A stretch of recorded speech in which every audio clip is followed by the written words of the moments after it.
नमस्कार, आप सभी का स्वागत है तीन पीढ़ियां और चुनाव में। बहस जरा ठहर के।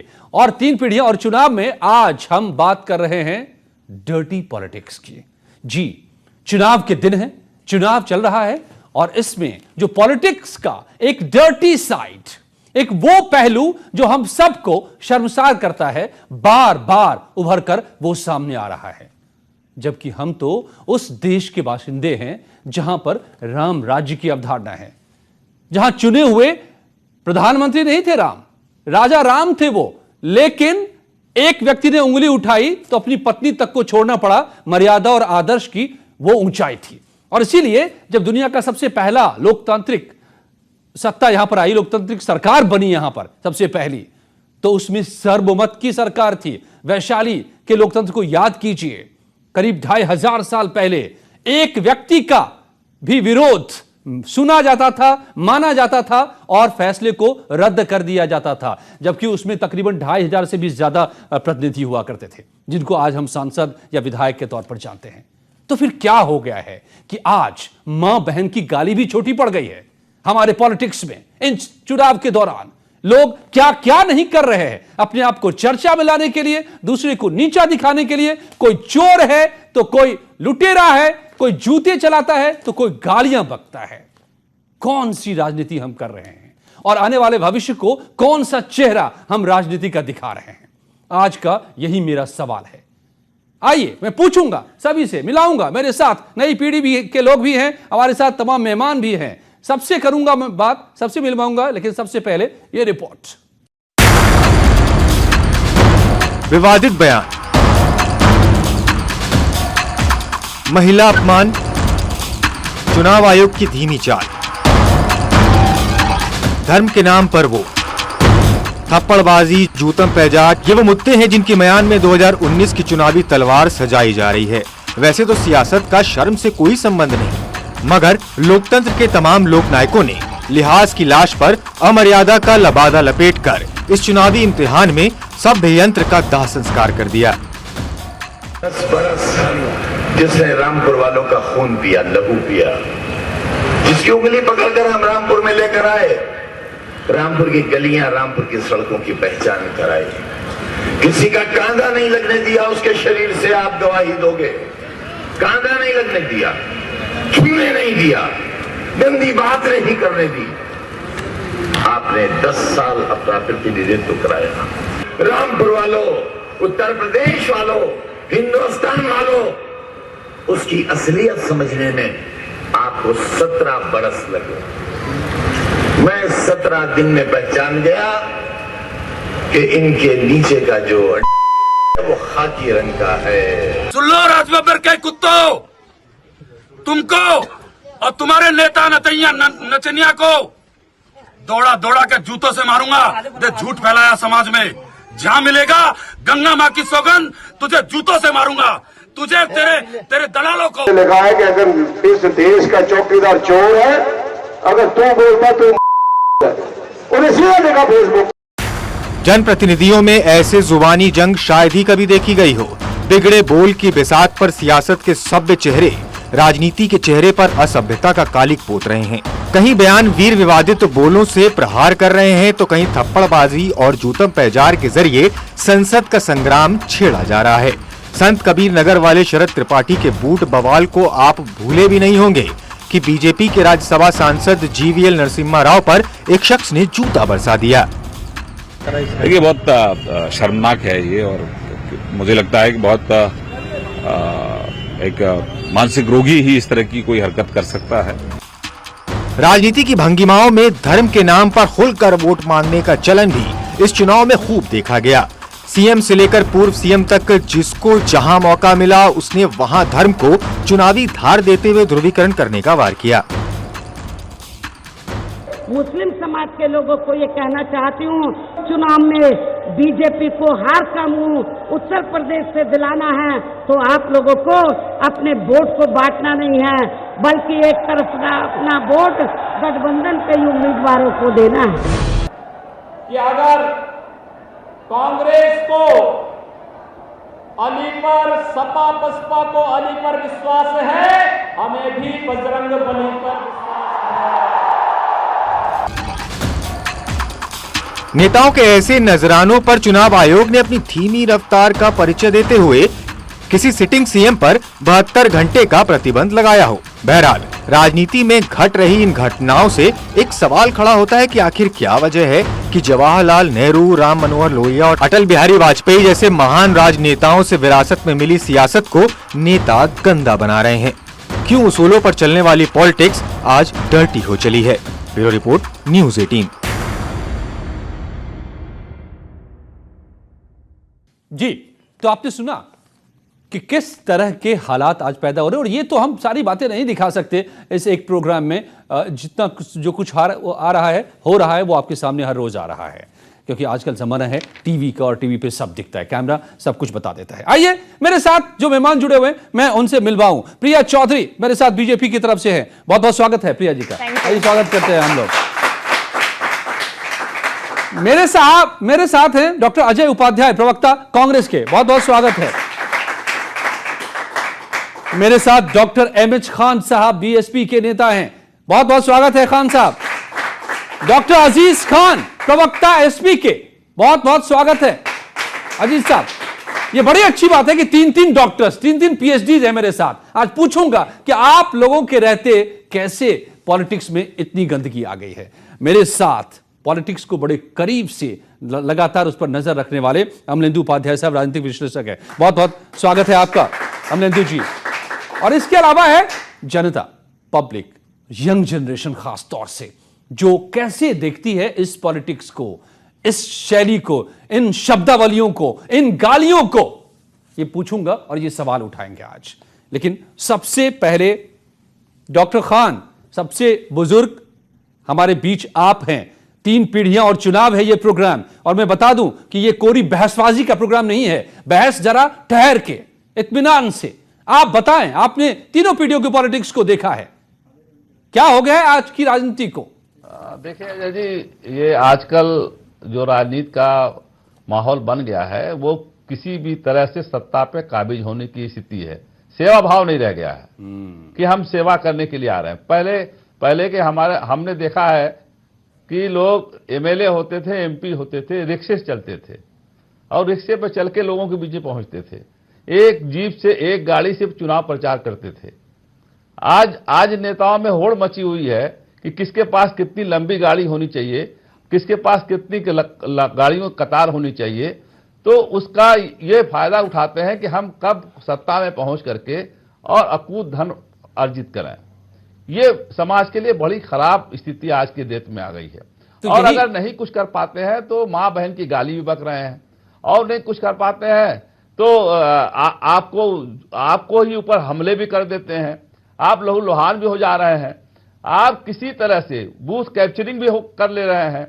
आपने वो सब काम करना शुरू कर दिया कि जिससे हमको पावर मिल जाए और हमको सिपाही और दरोगा, तो यही पावर को हासिल करने की बना करके आज के नेताओं ने रखा। खान साहब, क्या यही पावर को हासिल करने की बेताबी है, बेकरारी है कि बहन जी ने कह दिया एक कौम से ही कि आप क्योंकि एक कौम के हैं मुझे वोट करें आप?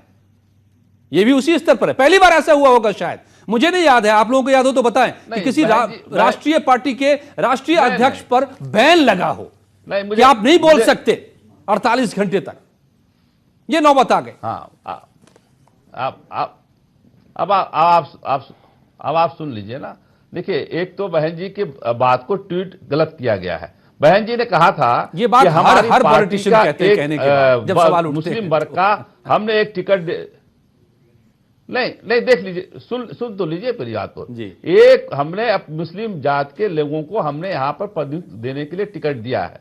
अब 15 दिन के बाद कांग्रेस पार्टी ने उसी जात बिरादरी को दे दिया है।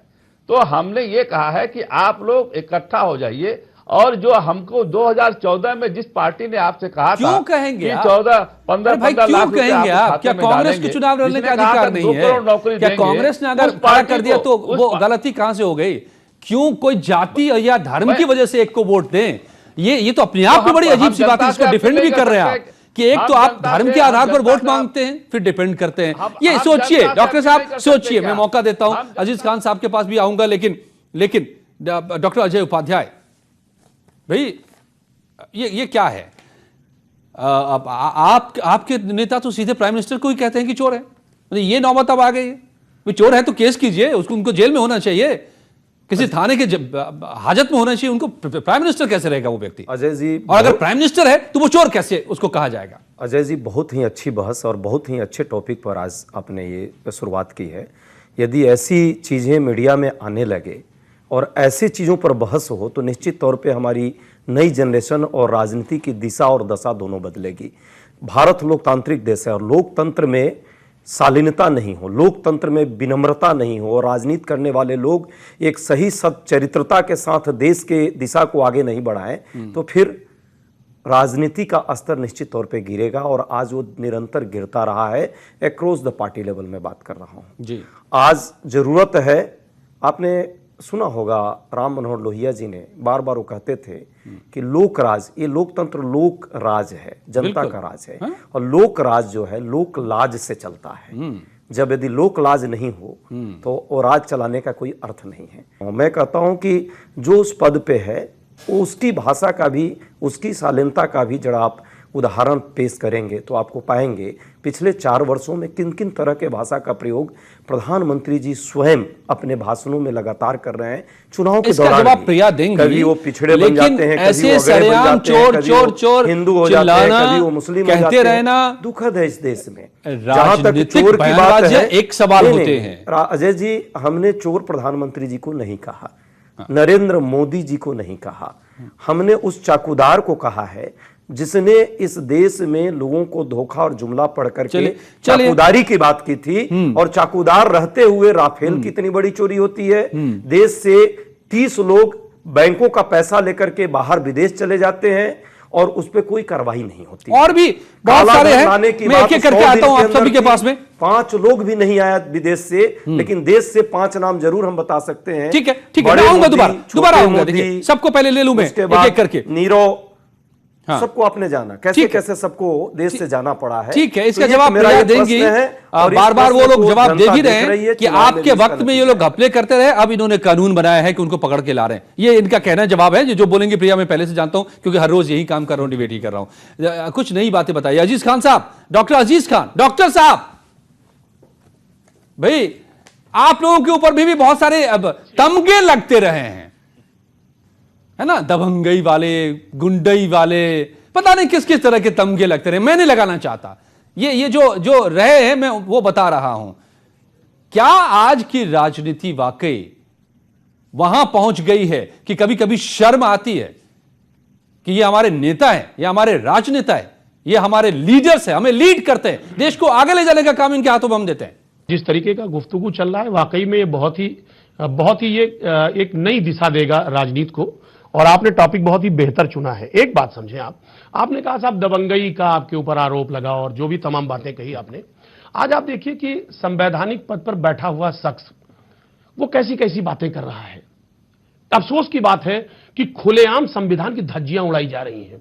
खुलेआम आप देखिए चुनाव आयोग को पूरी तरह से चैलेंज किया जा रहा है। अजय जी, आप एडीआर की रिपोर्ट को अगर देखें तो आप पिछले 5 साल का जो कार्यकाल है बीजेपी का, आपने चूंकि एक आरोप लगाया इसलिए मैं इसे कहना बहुत आवश्यक था, मैं इस मुद्दे पे जाना नहीं चाह रहा था।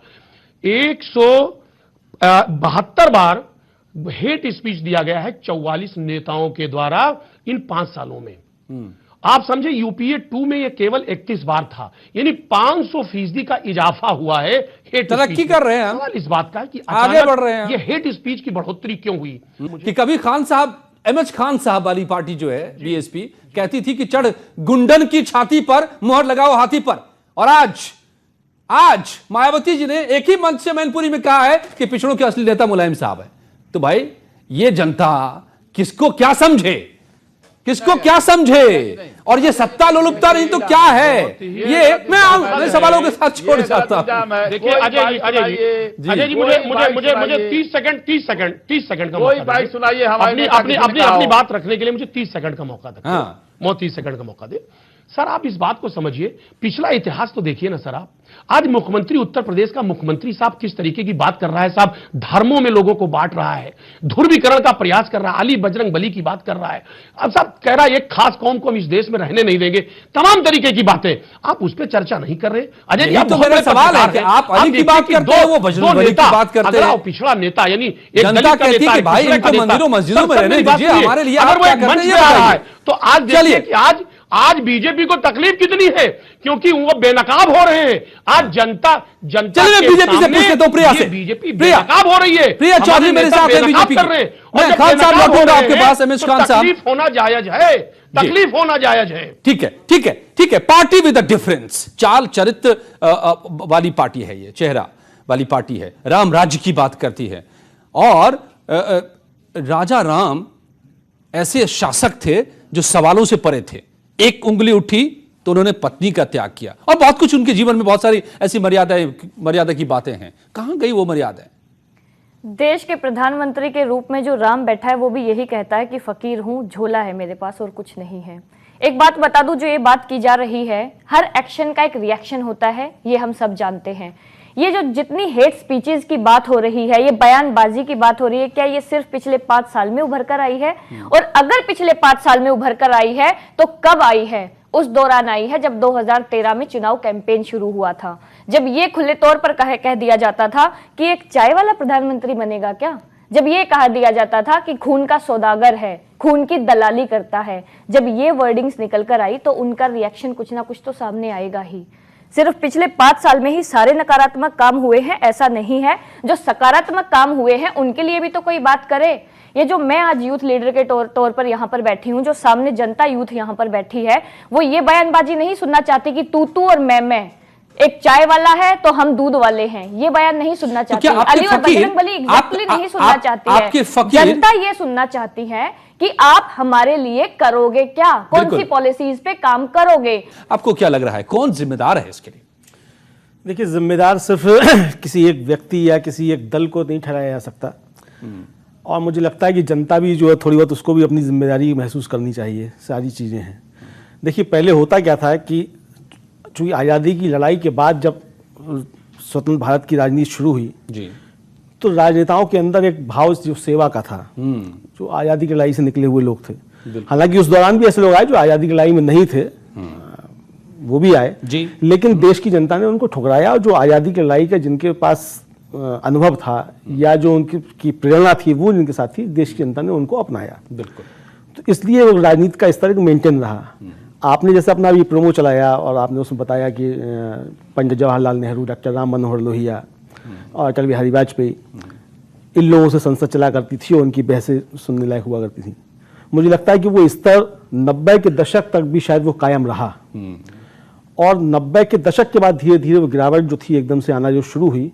और फिर मैं समझता हूँ शायद उसमें इलेक्ट्रॉनिक मीडिया जो है उसका भी एक थोड़ा सा रोल है, चूंकि लोगों को लगने लगा कि अगर आप कुछ करेंगे तो वहां आपको माइलेज मिलने लग जाएगा, अब हेडलाइंस भी दिखने लगेंगे, अब स्क्रीन पे दिखेंगे, आप स्क्रीन पे दिखने लगेंगे। तो ये जो लालच बढ़ा कि स्क्रीन पे आप दिखने लग जाएंगे। ये जो कोई भी पॉलिटिक्स पार्टी है, ये कभी हिंदू मुस्लिम करती है। बीजेपी स्पेशली हिंदू मुस्लिम के ऊपर ही आई थी कि राम मंदिर बनवाएंगे, लोगों के बीच में ये चीज़ फैलाई कि राम मंदिर बनना चाहिए वहाँ पर, क्यों बनना चाहिए, किस लिए बनना चाहिए, इस पर कभी बात नहीं करी इन लोगों ने। बस लोगों के अंदर र्यूमर फैलाई कि राम मंदिर बनना चाहिए। हम लोग हैं, हम अपने बराबर वाले मंदिर में कितना जाते हैं जो हम राम मंदिर दर्शन करने जाएंगे। टूरिस्ट प्लेस की चलो मान लिया, उस तरीके से कोई जा सकता है। यहाँ पर पूजा पाठ की बात कर रहे हो आप, और दूसरी जगह देश को बांट रहे हो हिंदू मुस्लिम में। हिंदुत्व का मतलब क्या है यहाँ पर बीजेपी का, कि हिंदू अलग कर दो मुस्लिम अलग कर दो, ये राजनीति कर रही है बीजेपी। तो ये क्यों कर रही है इस तरीके की राजनीति? दोनों का सवाल मोटे तौर पर एक है कि आप ऐसे मुद्दों को लाकर पॉलिटिक्स कर लेते हैं, उसमें लोगों को उलझा लेते हैं, जिसमें असल जो चीजें हैं जिससे भला होगा लोगों का, वो पीछे छूट जाता है। और जो अब तक आप लोग बता रहे हैं हमें कि मोटे तौर पर ये कि सत्ता चाहिए, पावर चाहिए, लाल बत्ती चाहिए, बड़ी बड़ी गाड़ियां चाहिए, तो उसके लिए कुछ भी करेगा। तो फिर ये सुधरेगा कैसे?